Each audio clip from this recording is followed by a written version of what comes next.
And then you heard this like faint cry, which I was in such a dark place that I didn't know if my brain was just making out the scream it so longed for, or was it actually starting to become his first one. And 2 seconds later you hear that magical scream that just reached down to hell, picked me back up, and just brought me back to reality, because that was his scream of, I am here, I've made it, and I could breathe again. Welcome to the Lyssn podcast, your space to tune out the noise and tune in to the wisdom that already lives inside you. I'm Alyssa, and through soulful conversations and grounded reflections, we explore what it means to live your bliss, to walk through life aligned, intuitive, embodied, and lit up from within. Because the answers you're seeking, well, you already hold them. The real question is, do you have the courage to listen? Hello, listeners, and welcome back to the Lyssn podcast. Today, I have invited the love of my life to come and join us, Geronimo. You've heard me talk about him a lot, and I figured it was time for you to put a face to the name. He is my partner, he is my love, and he is the father of my child. It felt like time that you heard about our story together, so we are going to be diving into our first date, how we met on the apps, our whirlwind trip to Chile and Brazil, moving up to the Sunshine Coast, and the moment that we discovered that we were pregnant with Leo. All the juicy goodness. This conversation is real, it is raw, it is open, it is honest, and we're going to be diving into Geronimo's perspective on purpose and partnership and that incredible moment during Leo's birth when everything shifted and changed for him and for us. So, quick heads up, this has turned into a two-parter because as beautiful as it is having Leo, he woke up in the middle of this episode. We did have him down for a nap, and as any parent will tell you, as soon as that child is up from their nap, beautiful chaos ensues. And that is what the second half of this episode looked like. I was sitting down to edit and I went, this just looks like absolute mayhem and sounds like mayhem. So we're going to keep those chaotic memories and magical memories for ourselves.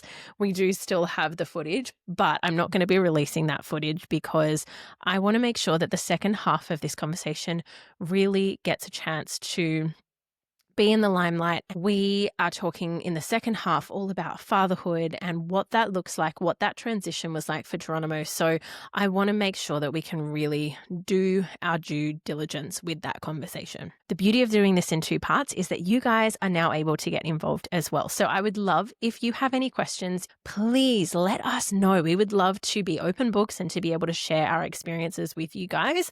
So jump over to Instagram, LYSSN podcast, that's Lyssn podcast, and hopefully we'll be able to get you guys involved in this conversation and answer any burning desires or questions that you have that you want to know about our story and our experience. So without further ado, let's jump in to part one. Welcome back to the Lyssn podcast. My name is Alyssa, but you guys can just call me Liz. And today I have a very special guest. I have the love of my life that I've invited onto the podcast because you've heard me talk about him so much that I figured it's about time you meet him, the one and only Geronimo. Hello, I've made it onto the podcast. Finally made it here. And we thought today that we would talk about all things our story and parenthood and, yeah, how we came to be, because that's generally what everybody wants to know. Yeah, basically you get to put a face to a name. Pretty much, yeah. Mm-hmm. So do you want to give the listeners a little rundown of your story? My story, yeah, we could do that. So my name's Geronimo, the name you've heard many times. I'm a diplomat's son, hence why I've got a mixed accent. I was born in Canberra, lived in Chile, Argentina, the US, and Singapore, and I've been in Australia for probably around the last 15 years. I'm also the father to baby Leo, and that's been one of the most incredible experiences of my life. And also partner to this wonderful woman who has made my life even more incredible. Well, thanks, babe. I love you. I love you too. So I'm going to ask you some questions. Okay. I want you to answer completely honestly. There is no judgment here. My listeners are a safe space so that we can get to know Geronimo better, me better, Leo better, all of the peoples better. I have prepared some questions too because I want to know the answers to some of them. So, do you remember how we first met? when we first met, of course. We fall into the category of the dating apps. No girl across the bar or anything like that. However, we were both over the apps at the same time. Yeah, we were both totally sick of it. Doing the classic one last swipe before I delete it, just to see if there's anything interesting out there. And yeah, I came across your profile as I think you came across mine. Yeah. So the way I remember it, I had told everyone I was getting off the apps, and I told them by Anzac Day, that was it. If they wanted to follow me on Instagram, that was it. And then I opened it on Anzac Day to delete the app, and there was your profile. And normally, ladies, I would have employed my feminine energy, and I was waiting for men to message me, and I was in my receptivity on the apps. However, you were the exception to that rule. I saw your quote, which was, Perfection's a matter of perception. correct. And I immediately went, oh, I need to get to know this guy. That hit me in the heartstrings. Plus, you had a really cute papadoo on your profile. That's it. Dogs get the ladies, That's not right. the tradies. And yeah, then you were free that day. Yeah. Well, it was Anzac Day. It was Anzac Day. Public holiday, nothing to do, and Well, it was actually a Sunday, and normally you did your grocery shopping on a Sunday, yeah, and you went to the grocery store, and there was everything was shut Everything was because it's Anzac. So yeah. as you do. So I thought we started messaging, and I needed to take the dog out for a walk. So I thought I was headed out for a hike. So yeah. So we decided to meet up and take Max, our dog, out for a walk, and yeah. The rest is history. The Here rest we is are. history. Yeah. We walked around, if anybody's in Sydney, we walked around Parramatta Lake, and I literally knew that this man was my person. Yeah. I said, that is the man I'm gonna marry. And we're still waiting.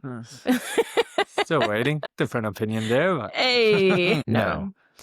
Definitely still waiting. And masculine takes a bit longer to look at someone and know, yes, that's my person. We are a bit slower in that respective.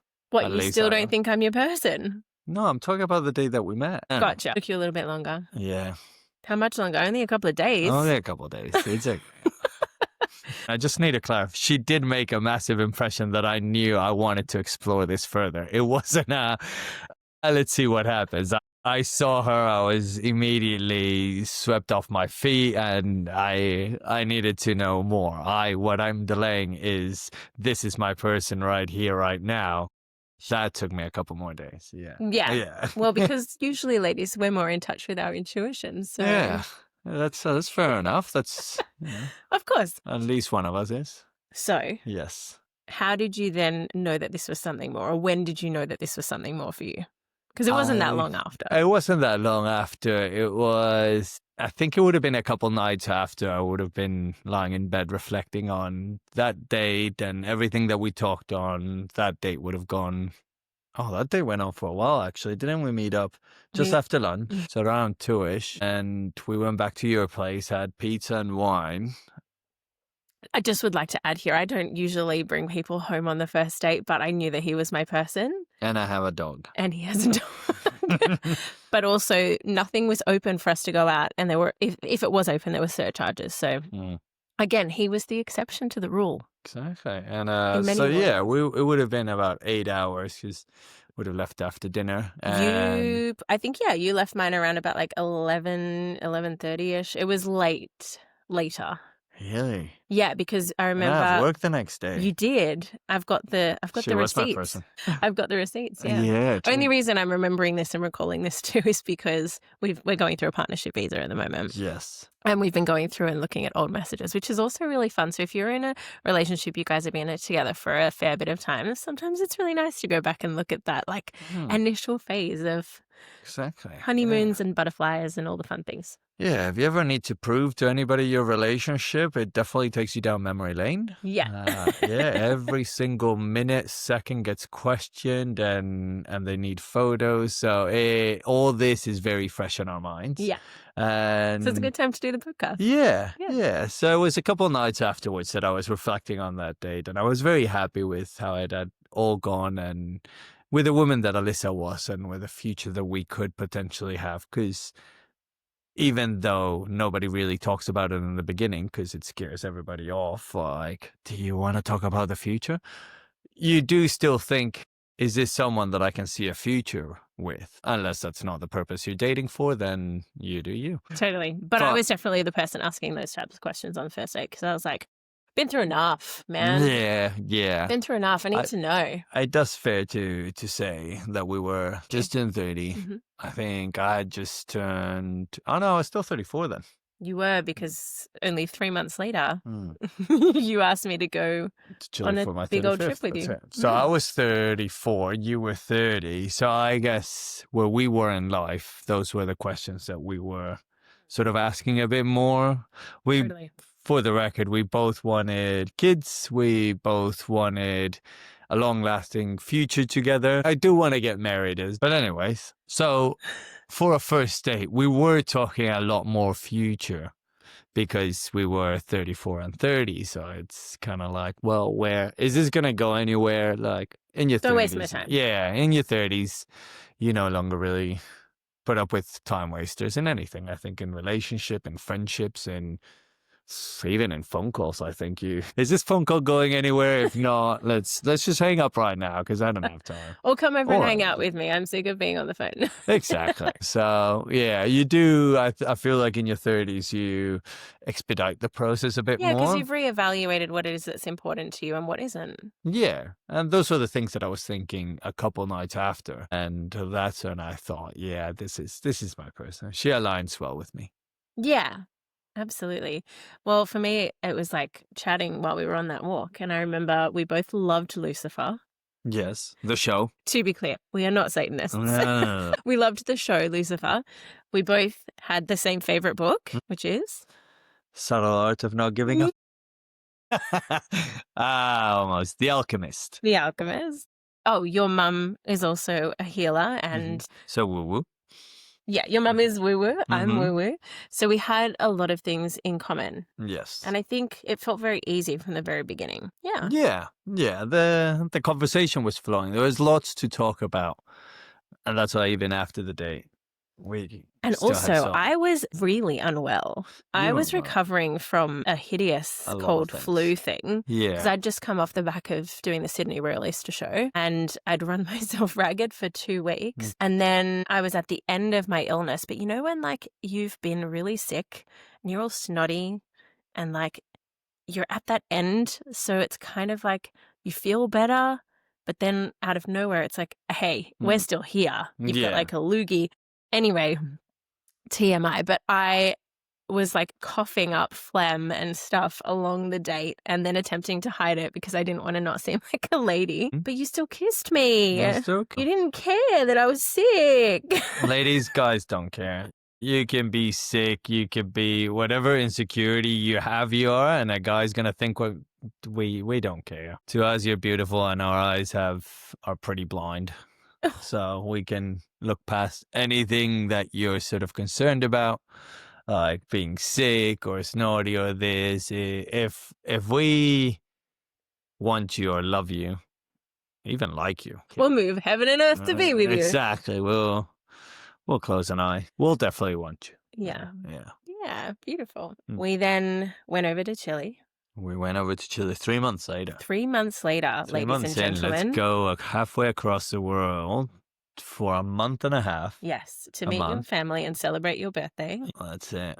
Meet your friends. Meet my friends. Go to a wedding. Best man at the wedding. I found out on the day, on the aisle. I got tapped on the shoulder, got told congratulations on being the best man, and in you go. Happy days. Yeah. And that's when we introduced Alyssa to my parents, to my best friends in the world. As a diplomat, your friends are scattered all over the world, and these are my closest ones. Everybody Shout loved out to Alyssa. the Matus brothers. Matus, yeah, the Matus twins. And everybody loved you. Everybody was very happily impressed.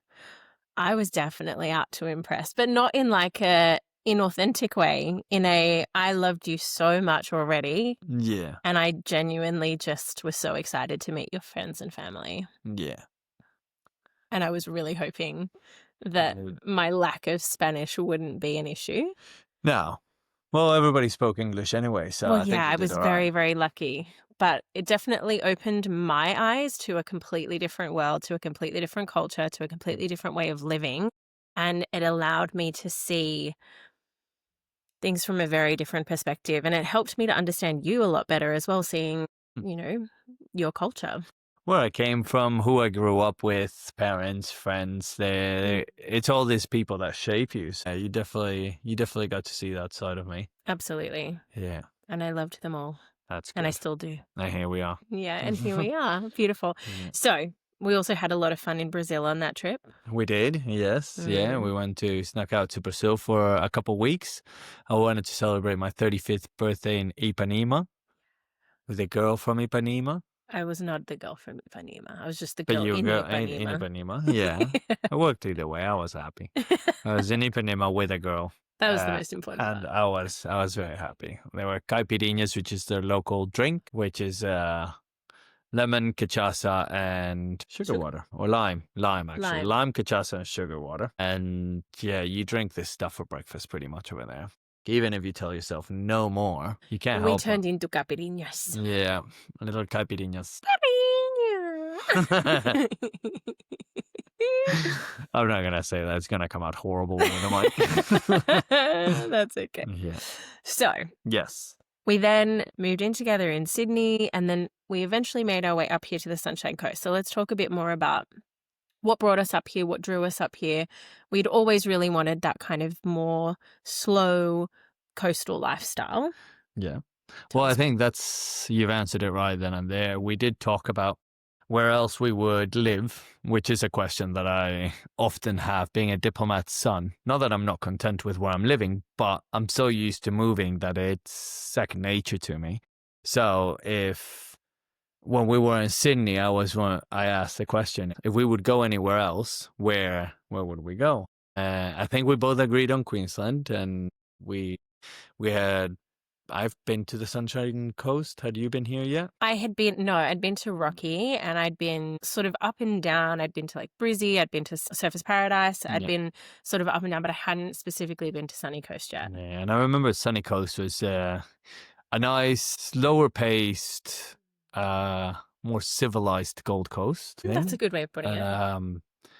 No shame to Gold Coast. My brother lives there, but yeah, it was a bit more slower, more tranquil for us. It's more family friendly. Yeah, exactly, and it's very coastal. So yeah, we wanted to move somewhere warmer, which in winter turns out it's not. It's just as cold. They still have winter up here, but they have beautiful beaches up this way. It is a bit more tranquil of a place to live in, and yeah, if kids are in your, I guess, plan, then yeah, it was a great decision to make. And what was it, about a year and a half in, we decided to do that? Us move up here? Mm-hmm. I mean, we'd actually kind of been talking about it since like the moment we met. Since the beginning, yeah. I think it was one of the conversations at the start. Yeah, well, I remember us having breakfast with my parents and you mentioning that we wanted to move to Queensland, and my mum absolutely lost it. Did not like that I was taking her little girl away. Understandably so. She's come to terms with it now. Love you, Mum. Yeah. Yeah. But yeah, we'd been talking about it since the very beginning. That's fine. Yeah. And then here we are. What has been the biggest shift in you since moving up here? What have you noticed about yourself that has changed since moving up here? Well, I've definitely had a lot more time and energy to be with you, now with Leo. Because up here there's no traffic, you finish work and you're home within half an hour, unlike Sydney, which was an hour or so.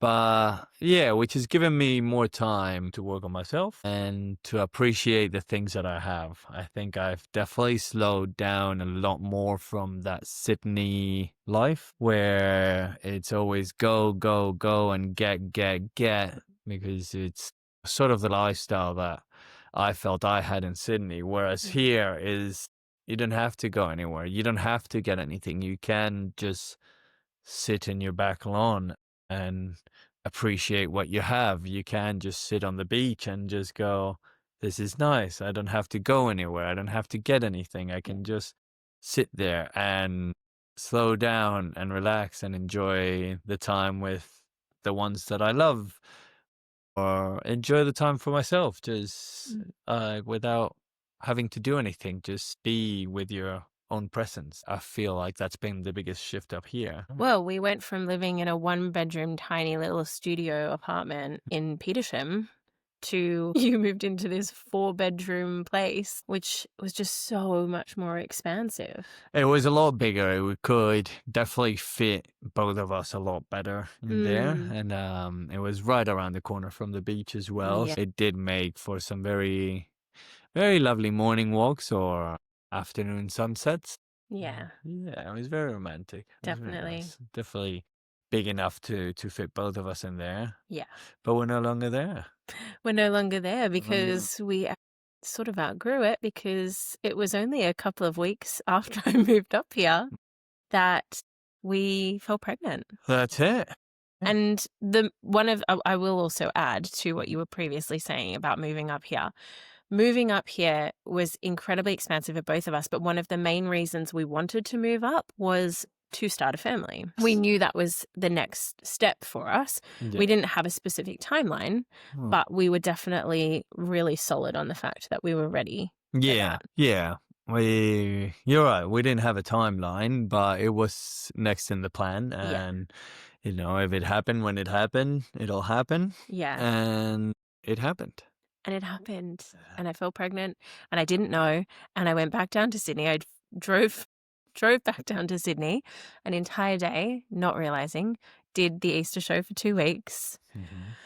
That was really intense. And I was very moody. And I was very much missing you at the time. I was very overworked and exhausted because when I do the Easter show, it's very long days. I usually don't finish until about midnight, 1 o'clock in the morning. By the time I get back to where I'm staying, it's like another hour or so, 45 minutes.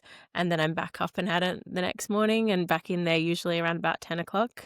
So they're very long days. I had no idea that I was pregnant. And there was actually a point where I turned to one of the girls and she said, "Do you think you could be pregnant?" And I was like, "No, I think I'm just really stressed." And I remember letting you know that I was late.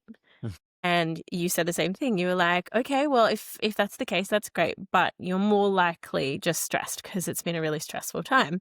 Mm-hmm. And my nervous system, after having moved up here, but then going back down to Sydney, I was completely dysregulated. Yeah. So found out we were pregnant. I drove back, and then it was like, I think a couple of days later, we were philosophizing. Is that the right word? Philosophize? We were daydreaming. Okay, this is a good one. We were daydreaming what would happen if we were to fall pregnant. If we were pregnant. So it was sort of a conversation that we would have, but like very, what if? And yeah, we were both quite happy. I mean, we both want kids, and so we were both quite happy with, if it did happen, that'd be quite great. And true enough, you were late, and there were those magical little 2 lines. Very, very strong lines. Yeah, they were. It wasn't like, it could be a false. No, this was the clearest sort of second line you've seen. And it was like, okay, we're pregnant. This is very exciting. Yeah. So what was your initial reaction? What went through your mind? I was so excited. I was so happy. As soon as I saw that second line, I thought it just gave me a lot of joy from a lot of levels. So as a diplomat's son, I'll go back to introducing myself a little bit more. I have traveled pretty much all over the world, 35, meeting Alyssa. I met plenty of women, dated, and finally came to the conclusion that which taught me Alyssa's what I wanted. I had my motorbike, my sports car, my 4-wheel drive. I love cars, by the way. And so I feel I had traveled a lot on holidays and living. And I feel like I had done everything. Like I've had 3 different careers, started in hospitality, then went on to business, and then got onto a trade as a spray painter.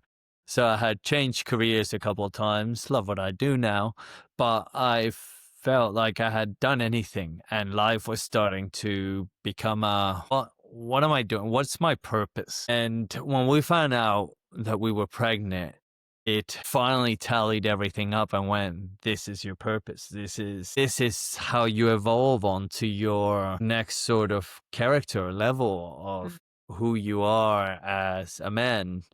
This is your next stage or next phase. And it just felt so relieving and so great to finally have that confirmation.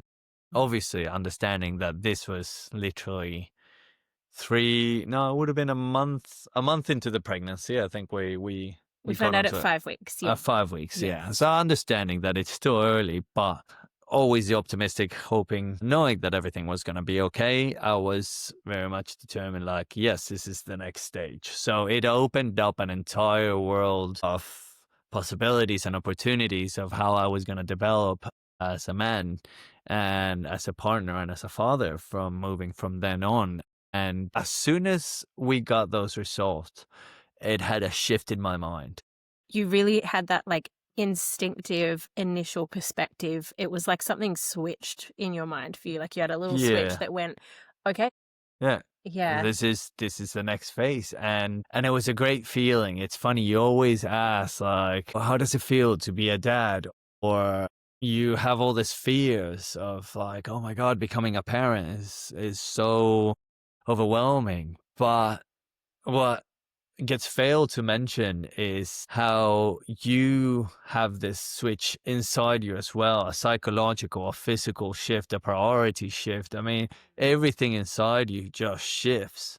For some people more than others, I imagine. Let's not generalize, but there's this shift that happens within you that prepares you for this next stage of adulthood. And one of the examples for this would be, in simple terms, I love my cars. I have a dream sports car, and the one that I rocked up to my first date with Alyssa, it's a 2-seater Nissan 350Z that I have.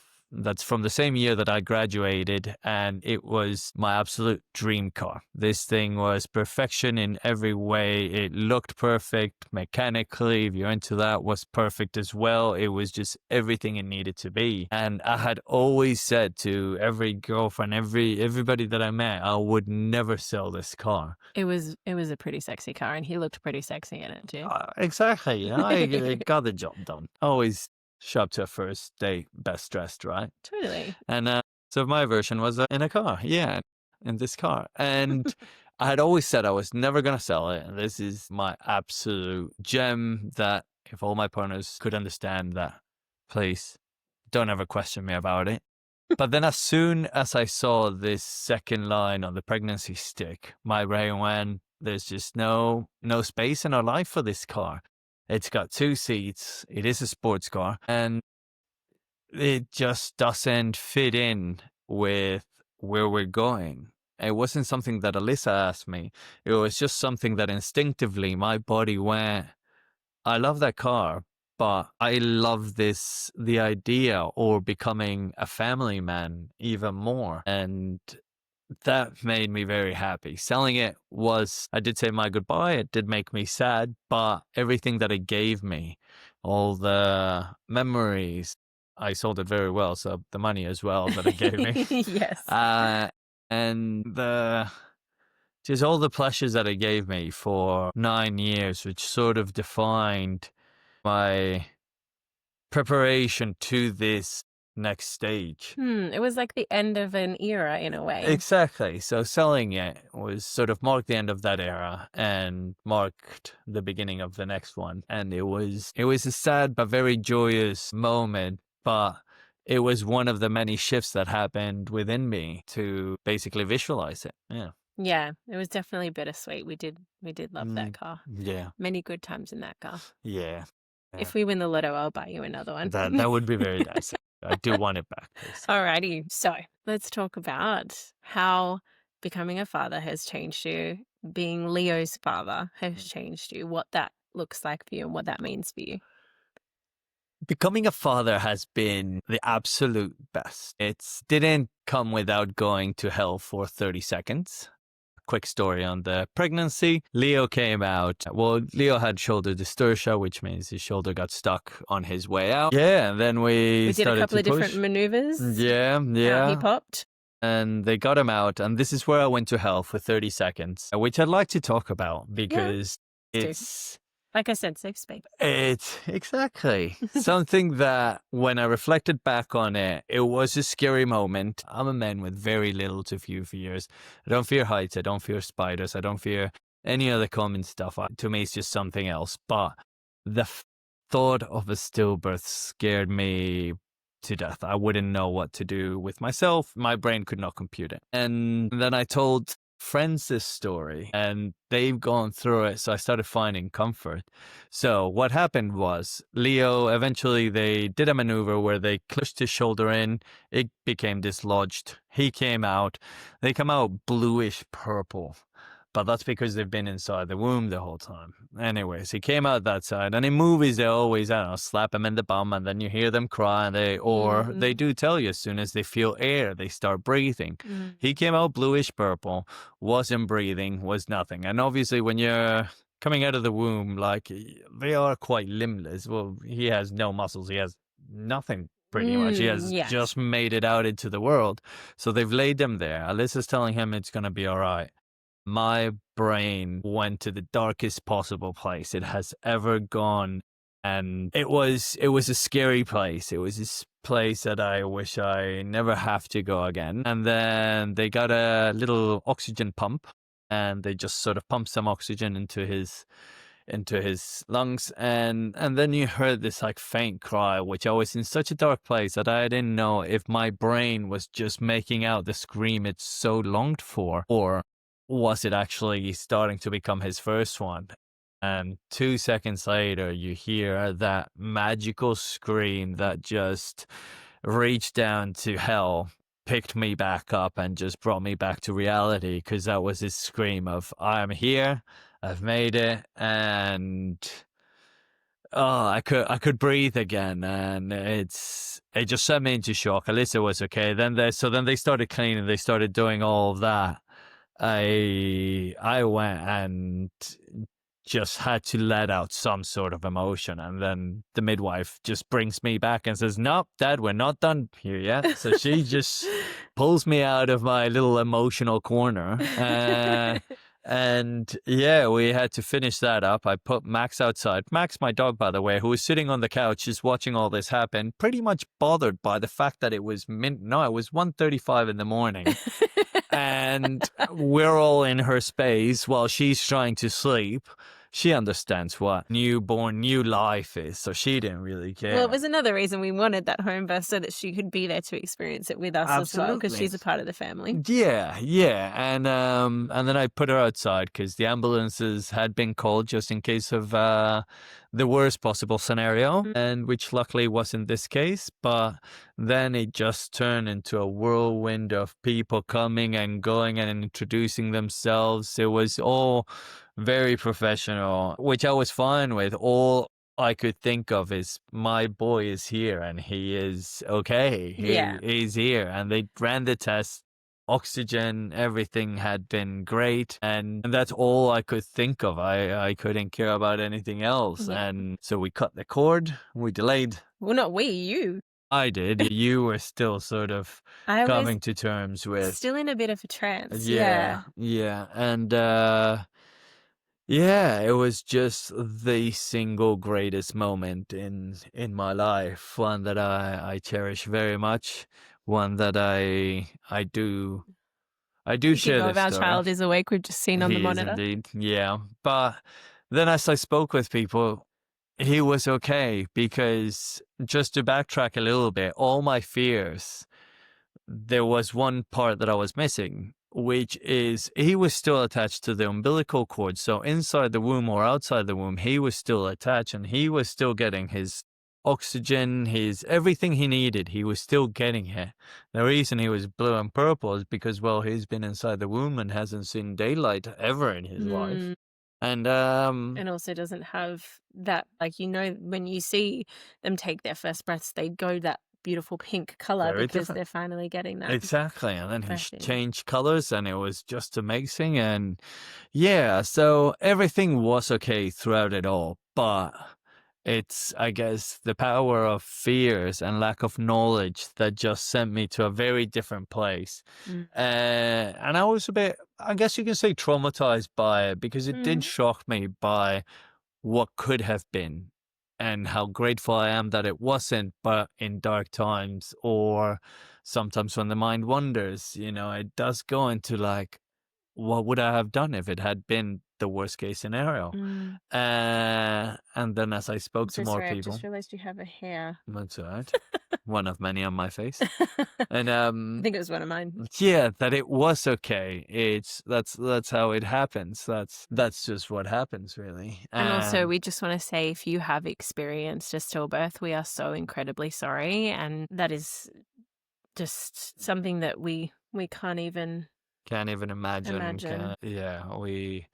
We do hope you're doing all right. You talk to people. I felt that talking with people was what helped me the most. And yeah, well, I guess that goes for any tragedy. It doesn't necessarily have to be a stillbirth. Alrighty, so sorry, we are back. We had a brief intermission so that we could go and get our little man. Speaking of men, so after that entire story happened, then this came about. This hi, little everybody. golden nugget. Hola. Hey. Hey. Yeah, the camera. That's you. This is Leo. He's now nearly 9 months old. And it's been the greatest 9 months of our lives. Absolutely. So, yeah. Yeah, we love him dearly. Yeah. Amazing. So now I will ask you, how has becoming Leo's dad changed you? What has fatherhood done for you? Being a father has been the single greatest experience of my life. It has shaped me into, I want to say, a more stable, a more conscious man, I would say. I would agree with that. Yeah,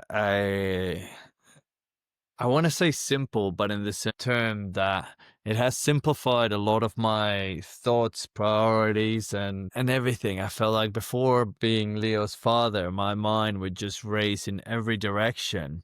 But now it has been sort of funneled into this little bundle of joy who has as much energy as I do. And wants to absolutely grab everything. Yeah, you will want to grab those lights. Yeah. It has definitely shaped me into a better version of myself as a man. I agree with that very much. Not that you weren't great before, but it's been beautiful watching you make that transition into fatherhood and into being such an incredible role model for this little boy. Alrighty, my loves, that is where we are going to pause part 1. As I mentioned, Leo woke up from his nap and the beautiful chaos ensued. He decided he wanted to do a cameo, and it was just a little bit too distracting to actually post. So we're going to keep the chaos for our memories, and we're going to re-record the second half so that we can really give it the depth that it deserves. And of course, I'm going to be asking him the question that I ask of all of my guests, and we're going to find out what the pivotal moment was for Geronimo where he finally learnt to listen to himself. So my loves, until next week, thank you so much for your patience. We look forward to joining you in part 2. Until then, keep listening to yourself and keep loving your people. Thank you for listening, beautiful soul. If you felt something shift, please reflect on it, share it, and let it ripple out into the world. If something spoke to your heart space today, I would love if you could share it with someone that you love and leave us a review, which will really help more of our soul fam to find their way here. If you want to connect with me, if you have questions, topics, if you want to know more about my courses, or if you even just want to say hi, please reach out. I would love to hear from you. Come find me over on Instagram at Lyssn Podcast. That's LYSSN Podcast. Or you can message me directly at Natalie. My DMs are always open. Until next time, stay soft, stay true, keep living your bliss, and remember, your soul's song is always worth remembering. So, keep